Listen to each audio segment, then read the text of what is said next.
Hello everyone and welcome back to Sunshine learners.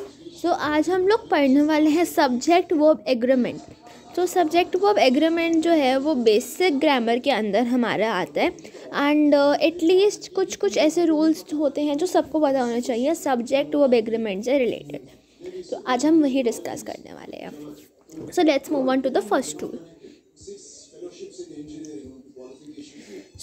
Our very first rule. Let's begin with the very first rule. When you write a sentence, you must make sure that subject and verb agree. The subject and verb agreement का मतलब क्या होता है? जो subject है और जो verb है वो क्या करते हैं? Agree. They agree with each other. ठीक है, मतलब अगर आपका सब्जेक्ट सिंगुलर है तो आपकी वर्ब भी सिंगुलर होगी। सब्जेक्ट में आपका क्या आ सकता है, देखिए जैसे आपको यहाँ एग्जांपल दिए हैं। अगर आपका सब्जेक्ट में सिंगुलर नाउन आए, नाउन में क्या होता है? Name, place, animal, thing. और सिंगुलर नाउन आए या ही, शी, इट प्रोनाउन आए तो वो हमेशा सिंगुलर वर्ब को ही यूज़ करेंगे। That means single subject equals singular verb. Okay, let's read some examples related. और एक रूल मैं आपको बता देती हूँ। तो सिंगुलर वाले जो सब्जेक्ट्स होते हैं उनके साथ क्या होता है? He, she, it, whatever plus verb first form. अब क्या होता है ना, अगर आपका सब्जेक्ट सिंगुलर है ना तो उसके साथ एस और ई एस आ जाता है वर्ब के साथ। ठीक है, अब यहाँ पे हमारे पास जैसे एग्जाम्पल है शी, यहाँ पे वर्ब इंजॉय है। ठीक है, अब जैसे मैंने बताया कि अगर सब्जेक्ट सिंगुलर होता है तो वर्ब भी सिंगुलर हो जाती है।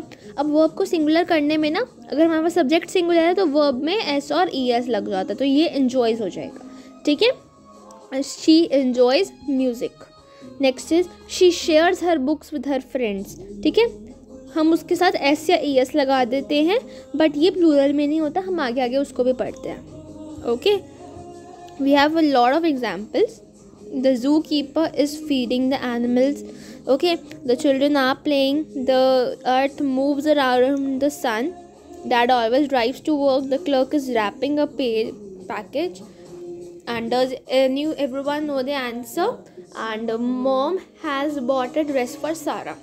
Now एक और आपको बताते हैं कंडीशन। अब आपने देखा होगा यहाँ पे वो अब आपका एवरीवन आया है बट हमने नो के साथ एस या ई एस नहीं लगाया। क्यों नहीं लगाया? बिकॉज हमारे पास डज आ चुका है। ठीक है, अब इसमें क्या होता है, अब मैं यहाँ पे कुछ ऐसा नोट करने वाली हूँ जो आप चाहे तो अपनी नोटबुक्स में या जिस पे आप नोट्स ले रहे हैं आप उस पर इसको नोट डाउन कर सकते हैं। अगर डू, डज आया, ओके, सो सी है स्टूडेंट्स, अगर आपके पास आएगा डू आएगा, डज आएगा, डू हमेशा प्लूरल में आता है तो आपके पास सिंगुलर में डज आएगा।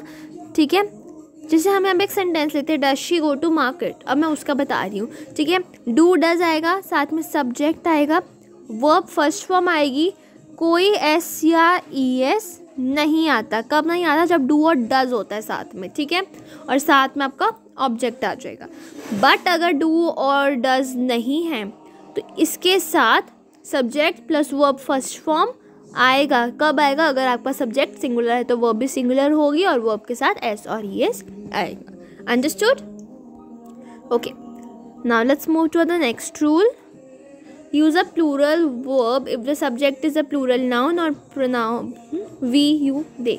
अब वी हो गया, यू हो गया या फिर दे हो गया, आए भी यूज़ होते हैं। वैसे हम इन सबको प्लूरल कॉन्टेक्स्ट में ही लेते हैं।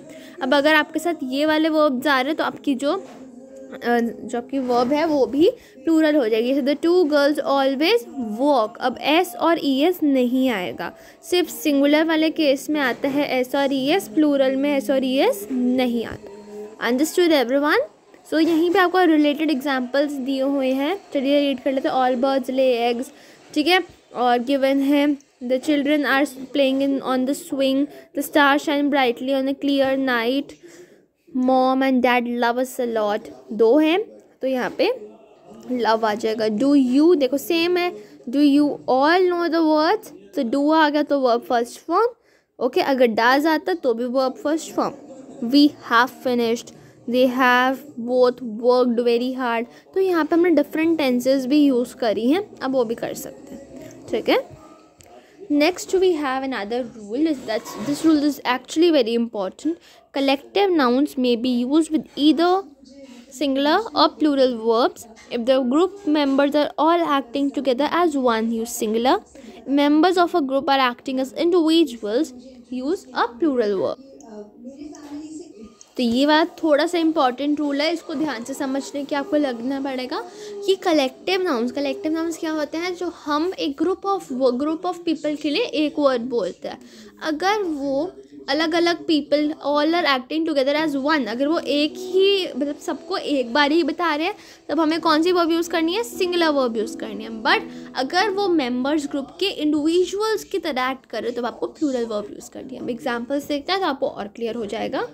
सी the audience are laughing and the band is playing.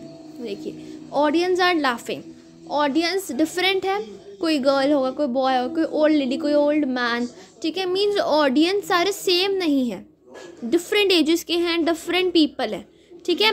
अब the band is playing means एक पर्टिकुलर बैंड है, ठीक है, एक उनकी पूरी आर्मी है, जिसे यहाँ देख सकते हो ये 3 लोग हैं, इनका ग्रुप है, ये ही बैंड प्ले करता है। बट ये ऑडियंस ये एक दूसरे को जानती नहीं है, कोई भी हो सकता है। जैसे थिएटर है ले लो, आप थिएटर में जाते हैं, आप सबको नहीं जानते होंगे ना, ऐसे ही अगर एक बैंड प्ले कर रहा है, so they are known to each other.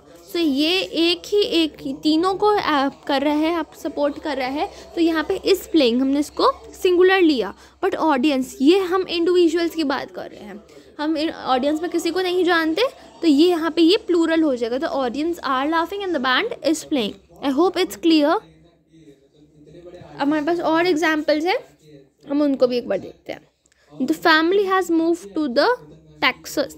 अब फैमिली है, वो एक दूसरे को जानती होगी फैमिली, राइट। अब the team is coached by Mister Clark. अब एक टीम है, ठीक है, वो टीम के मेंबर्स एक दूसरे को जानते होंगे, वो किससे कोचिंग ले रहे हैं, वो मिस्टर क्लार्क से कोचिंग ले रहे हैं, ठीक है। टीम के मेंबर्स एक दूसरे को जानते हैं। अब यहाँ पे एक क्वेश्चन आपको बहुत ध्यान से पढ़ना है। The family were giving their opinions. Family different families हैं, वो अपनी ओपिनियन दे रहे हैं। तो यहाँ पे ये ग्रुप ऑफ फैमिलीज़ हैं, मतलब 4-5 फैमिलीज़ हैं और वो अपनी अपनी ओपिनियन दे रहे हैं। बट वो वाला the family has move to Texas means that family, sorry, अब दैट फैमिली एक वही पर्टिकुलर फैमिली टेक्सास को मूव हो चुकी है। सारे हैं, दोनों सेंटेंसेस में डिफरेंस है। अब the team is coached by Mister Clark and the team are sharing new ideas. अब टीम जो है वो न्यू आइडियाज़ शेयर कर रहे हैं, ठीक है। अब जो टीम है वो कोच होती है, तो दोनों सेंटेंस में बहुत डिफरेंस है। आपको रीडिंग अच्छे से करनी है and you will be able to guess it. Our team has won, our team लिखा है उसने, मीन्स मेरी टीम ने वन किया। अब उस टीम के मेंबर्स एक दूसरे को जानते होंगे, तो ये एक पर्टिकुलर ग्रुप की बात होती है। I hope it is clear to you now. We have the next rule now. Some plural nouns such as people, kettle, police don't end with s. Always use a plural verb with these nouns. For example, people like to be praised, the kettles are in the field, the police have caught the thief. अब देखिए अगर 3 words दिए हैं, कौन कौन से वो 3 words हैं? देखिए people, देखो हमारे पास ना 2 वर्ड्स होते हैं, एक होता है पर्सन और एक होता है पीपल। दोनों वर्ड्स में डिफरेंस होता है। पर्सन होता है मीन्स वन, पीपल होते हैं मैनी पीपल्स, मतलब बहुत सा मैनी पीपल, सॉरी एस नहीं ऐड होता, मैनी पीपल बहुत सारे लोग और एक बंदा, ठीक है। अब हमारे पास 3 वर्ड्स है, कौन कौन से 3 वर्ड्स है? वो पीपल, कैटल एंड पुलिस। अब ये एस के साथ एंड नहीं होते हैं, इनके साथ हमेशा हमें प्लूरल वर्ब यूज़ करनी है। कौन कौन सी, जैसे हमारे पास एग्जाम्पल है, people like to be praised, the cattle are in the field and the police have caught. ये आपको ध्यान रखना पड़ेगा, ठीक है। अब हमारे पास एक्सरसाइज है, हम इसको सॉल्व करेंगे। आप लोग इसको खुद से ट्राई कर सकते हैं, मैं आपको इसके आंसर्स ही डायरेक्टली टेल करूँ। So I have solve all the exercise for you guys. Now let's discuss it. Okay, I always go to school with my brother. अब मैं यहाँ पे अपना इंक का कलर थोड़ा चेंज कर देती हूँ, ठीक है। आई ऑलवेज गो, आई मैंने आपको बताया था हम किस कंटेक्स्ट में लेते हैं, प्लूरल, तो प्लूरल के साथ वर्ब का फर्स्ट फॉर्म आता है नो, एस और यस, तो गो, ठीक है। Next is mark always go, mark is a singular noun, एक ही बंदे की बात है, तो वर्ब के साथ क्या आ जाता है, एस और ई एस, राइट। तो Mark always go to school. अब है you know the answer, you हमने देख पढ़ा था, you is used in a plural context, right. तो यू नो द आंसर में हम वर्ब की फर्स्ट फॉर्म में रखेंगे, मीन्स नो ही रखेंगे, KNOW वाला नो। अब Louis dash the answer too, knows, अब यहाँ पे हमारे पास सिंगुलर सब्जेक्ट था तो वर्ब के साथ एस और यस आएगा, so knows. This book has, have का सिंगुलर फॉर्म होता है हैज़, सो हैज़ आ जाएगा। नेक्स्ट इज दीज बुक्स, बहुत ज़्यादा बुक्स की बात हो रहा है तो हैव आएगा, ठीक है, क्योंकि देखो हैव में, हैव की कैटेगरी में हमारे पास 2 से 3 वर्ब्स होती हैं, हैज़, हैव और हैड होता है, ठीक है। अभी हमारे पास, हम तो सिंपल में बात, प्रेजेंट में बात कर रहे हैं तो हैज़ और हैव ही यूज़ होगा, so has for singular and have for plural, alright. तो यहाँ पे हम हैव यूज़ करेंगे। सेम बी में भी हमारे पास 3 वर्ब्स होती हैं, ठीक है, इज़, एम, आर। अब से एक की बात हो रही है तो इज़, ज़्यादा की बात हो रही है तो are. Next is a tiger, single tiger तो रोर्स, ऑल बर्ड्स, ज़्यादा बर्ड्स है तो ले, डैड लाइक, सिंगुलर पर्सन है dad, uncle Bob washes, single हैं, शी नोज, सिंगल नोज आ जाएगा, there are 12 months in year. अब आपको आगे भी रीड करना पड़ सकता है क्वेश्चन, हमेशा पहले वाले पे डिपेंडेंट नहीं रहते, ओके, आगे वाला भी आप रीड कर सकते हो। द ट्विंस, 2 की बात हो रही है तो fight mean singular verb, sorry plural verb, sorry plural verb. Our parents love means plural verb, parents 2 हैं तो plural verb. So with this we have completed the whole chapter of subject verb agreement. If you have any of the doubt, you can just put it down in the comment section below. I'll be surely reading it. Thank you so much.